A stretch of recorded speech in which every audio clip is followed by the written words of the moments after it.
Police sub inspector भर्ती परीक्षा paper leak प्रकरण मामले को लेकर के गिरफ्त में आए 11 ट्रेनी सब इंस्पेक्टर और एक पुलिस कांस्टेबल को गुरुवार को एसओजी ने कोर्ट में पेश किया, जहां पर 11 ट्रेनी सब इंस्पेक्टर्स ने पुलिस पर मारपीट करने के आरोप लगाए हैं। साथ ही कोर्ट ने सभी को 4 दिन के रिमांड पर भेज दिया। रिपोर्ट देखिए।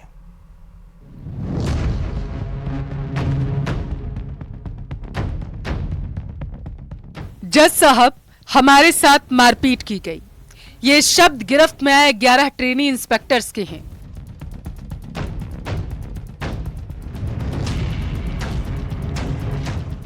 जिन्हें पेपर लीक भर्ती मामले में एसओजी ने हाल ही में गिरफ्तार किया था। मजिस्ट्रेट कोर्ट में एसओजी और बचाव पक्ष के बीच जमकर बहस हुई, लेकिन बचाव पक्ष के कोई तर्क काम न आए। कोर्ट ने सभी 12 आरोपियों को 4 दिन के रिमांड पर भेज दिया है। एडिशनल एसपी महावीर सिंह मीणा ने पूछताछ और सबूत जुटाने के लिए 12 दिन का रिमांड मांगा था, लेकिन 4 दिन का ही मिला। फॉल्स सिग्नेचर वगैरह का तो आप डिमांड एक स्पेसिफिक मांगी है, तो उस चीज़ को मजिस्ट्रेट साहब ने संज्ञान में लेते हुए सिर्फ 4 दिन की रिमांड दी है 12 दिन की मांगने के एवज में। हालांकि 11 ट्रेनी सब इंस्पेक्टर्स ने जब पुलिस पर मारपीट के आरोप लगाए तो कोर्ट ने सभी आरोपियों को एसओजी मुख्यालय ले जाने से पहले एसएमएस अस्पताल में मेडिकल बोर्ड से स्वास्थ्य परीक्षण करवाने का आदेश दिया। वहीं रिमांड के दौरान प्रत्येक 24 घंटे में सभी आरोपियों की मेडिकल जांच करवाने के भी आदेश दिए गए। इसमें कुछ एक मुलजिम हरकू है, जिसने ऑनरेबल कोर्ट के सामने ये कथन किया कि साहब मेरे साथ पुलिस कस्टडी के दौरान मारपीट की गई है। इसको बात में ध्यान में रखते हुए ऑनरेबल कोर्ट ने इसका मेडिकल करवाने के लिए एसएमएस से मेडिकल बोर्ड से इसका मेडिकल करवाने के आदेश फरमाए। एसओजी ने सोमवार को 15 ट्रेनी एसआई को राजस्थान पुलिस एकेडमी से पूछताछ के बाद हिरासत में लिया था, जिनमें से 11 ट्रेनी एसआई और जोधपुर कमिश्नरेट के कांस्टेबल को मंगलवार को गिरफ्तार किया गया। हालांकि इससे पहले भी 13 ट्रेनी सब इंस्पेक्टर्स को एसओजी ने गिरफ्तार किया था। पूरा मामला 2021 में हुई एसआई भर्ती परीक्षा से जुड़ा हुआ है, जिसकी परत दर परत एसओजी खोल रही। जब भी एसओजी भर्ती परीक्षा में किसी को गिरफ्तार करती है, तभी नई और चौंकाने वाली जानकारी सामने आती है। विष्णु शर्मा, न्यूज़ 18, जयपुर।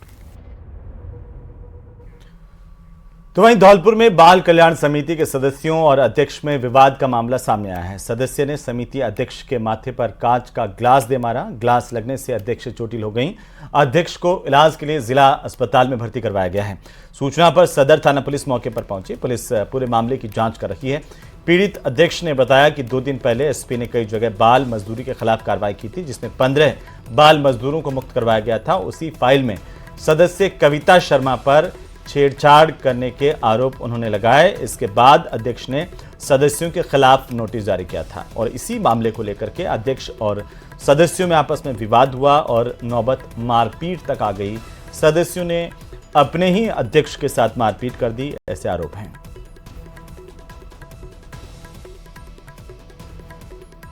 ऑफिस में जैसे अपने काम कर रही थी, काम करते ही देखा कि डॉक्यूमेंट्स के साथ कविता शर्मा छेड़खानी कर रही थी। जो अभी एसपी साहब ने जो रेस्क्यू किया था, उस जिसमें बच्चे पकड़े थे, तो उनके जो बयान थे, बच्चों के जो बयान जैसे काउंसलिंग की रिपोर्ट कहते हैं, तो उसके साथ छेड़खानी कर रही थी। और ये मेरे पे कई दिनों से प्रेशर भी बना रहे थे कि मैं अपने इन बयानों को, बच्चों के बयानों को ना कोई मांग रहा है, इनका रिश्तेदार मांग रहा था, उनको दे दूँ। जब मैंने मना कर दिया तो ये छेड़खानी करने लगे और जब छेड़खानी करके वो अपने बैग में रख के ले जाने लगी कागज़ों को, ऑफिशियल कागज़ों को ले जाने लगी। तो जब रोका तो इनने मेरे साथ गाली गलौज की। पहले तो इसने जब गाली गलौज नहीं हुआ तो इनने धक्का मुक्की करके मेरे का सिर पे 5 गिलास मारा है। बीजेपी के नेता कांग्रेस के नेताओं पर हमलावर हैं और शिक्षा मंत्री मदन दिलावर के बाद आज दौसा में सैनिक कल्याण बोर्ड के अध्यक्ष और राज्य मंत्री प्रेम सिंह बाजोर ने सोनिया गांधी, राहुल गांधी के जेल जाने की भविष्यवाणी कर दी। ये खास रिपोर्ट देखिए।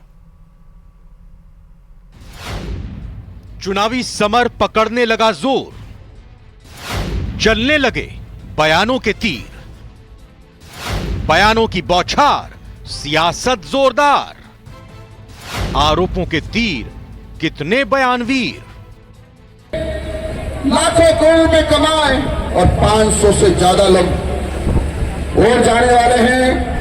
अब अशोक गहलोत भी और डोटासरा भी बचने की जुगत भिड़ा रहे हैं, लेकिन मुझे लगता नहीं है कि ये बच पाएंगे। ये भी जेल जाएंगे कि उन्होंने हजारों लाखों बच्चों का भविष्य खराब किया है। नेताओं की जुबान की तुर्शी बता रही है कि चुनावी समर सज चुका है। चुनावी रण में नेताजी के तल्ख बोल गोले दागने का काम कर रहे हैं। विपक्षियों में भय और अपनों को उत्साहित कर रहे हैं। एकजुट होकर हमला करने के लिए प्रेरित कर रहे हैं। बुधवार को सूबे के शिक्षा मंत्री ने पेपर लीक में पूर्व मुख्यमंत्री और पीसीसी चीफ डोटासरा के जेल जाने की भविष्यवाणी की। कांग्रेस की ओर से जवाब आने में थोड़ी देर जरूर हुई, लेकिन पलटवार पुरजोर आया। डोटासरा ने फिल्मी अंदाज में गिरेबां पर हाथ डालने की चुनौती दे दी। मिस्टर दिलावर साहब, आपकी मां ने दूध पिलाया तो गोविंद डोटासरा के गिरेबान की तरफ झांक के देखो।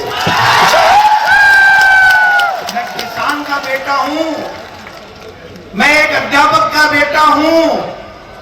मैंने जिंदगी में कभी कोई गलत काम नहीं किया है।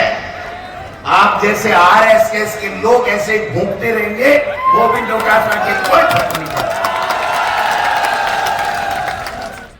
जबकि सचिन पायलट ने नपा तुला जवाब देकर मर्यादा बनाए रखी। कहां तो विवाद के पटाक्षेप की उम्मीद थी और कहां गुरुवार को दिलावर से भी भारी बयान आ गया। सैनिक कल्याण बोर्ड के अध्यक्ष प्रेम सिंह बाजोर ने कांग्रेस की पूर्व अध्यक्ष सोनिया गांधी और राहुल गांधी पर बड़ा हमला बोला। उन्होंने कहा कि दोनों फिलहाल जमानत पर घूम रहे हैं, लेकिन ये लोग जेल जाएंगे। अरे जो कांग्रेस राज में होता था ईडी का काम उससे तो 10% भी नहीं हुआ इनके राज में। लेकिन नहीं कह सकते, जो गलती करेगा वो भुगतेगा, जो गलतियां करेगा वो भुगतेगा। थोड़े दिन में सोनिया राहुल जो जमानत पे घूम रहे ये भी अंदर जाएंगे। जब भी जाएंगे तफ्तीश हो रही है, चल रही है, कोर्ट का स्टे लेके बैठे, जाना ही है उनका। बाजोर के बयान पर कांग्रेस के प्रवक्ता ने अत्यंत नपातुला बयान दिया। प्रवक्ता ने कहा कि 10 साल के शासन में बीजेपी कांग्रेस के किसी नेता पर आरोप साबित नहीं कर पाई। 10 वर्ष से केंद्र में भारतीय जनता पार्टी का शासन है और एक भी कांग्रेस नेता के विरुद्ध आज तक भारतीय जनता पार्टी की केंद्र सरकार कोई आरोप साबित नहीं कर पाई। फिर भी भारतीय जनता पार्टी के नेता कांग्रेस के शीर्ष नेतृत्व आला नेताओं के विरुद्ध अनर्गल आरोप लगाते रहते हैं। उनके खिलाफ बयानबाजी केवल इस उद्देश्य से करते हैं कि अखबारों में सुर्खियां मिल जाएं। प्रेम सिंह बाजोर जी ने जिस प्रकार की भाषा का इस्तेमाल किया उससे लगता है कि बीजेपी बौखला गई है। बीजेपी कांग्रेस के नेताओं को, कार्यकर्ताओं को डराने धमकाने का काम लगातार कर रही है। लेकिन आदरणीय बाजोर साहब, ये कांग्रेस के कार्यकर्ता है जिन्होंने देश को आजादी दिलाई है। कांग्रेस को उम्मीद है कि देश की जनता 10 साल के तथाकथित कुशासन के लिए बीजेपी को करारी हार देगी। लेकिन सिर्फ उम्मीद के भरोसे जंग जीती नहीं जाती, इसके लिए रणनीति बनानी होती है। विवादित बोल भले ही मर्यादा को तार तार करें, लेकिन चुनावी फसल काटने में फायदेमंद समझे जाते हैं। इसीलिए गुजरते वक्त के साथ बयानवीर अभी और जौहर दिखाएंगे। Bureau report, news 18, Rajasthan.